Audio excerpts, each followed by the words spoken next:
Now I want to talk about a concept called the braking plane of the tube-style belay device.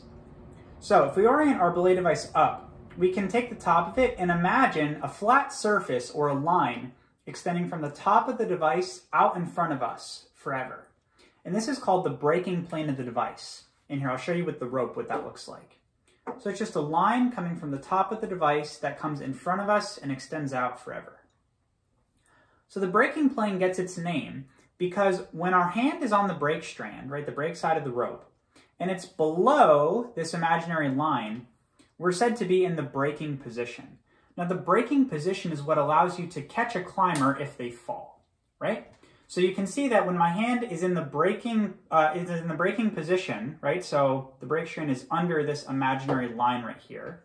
I can simulate a climber falling by pulling on the climber strand, and notice that my other hand doesn't go anywhere, right? I'm catching the climber's fall. And the weight of the climber is transferred to my harness, which gets transferred to my body, not to my hand. My hand is braking the system, and my body is absorbing the impact of the fall.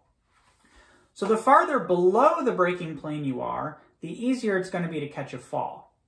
And conversely, the farther you get to the braking plane and then even above the braking plane, this is going to make it significantly harder to catch falls. And I'll demonstrate that now. I'm going to hold the device above the braking plane and simulate the same climber fall by tugging on the climber side.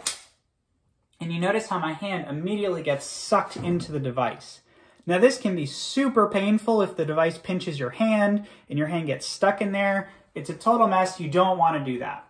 So in the belay technique I'm going to show you, we're going to focus on minimizing the amount of time we spend above the braking plane, and we're also going to minimize the distance that we end up pulling the rope above the braking plane.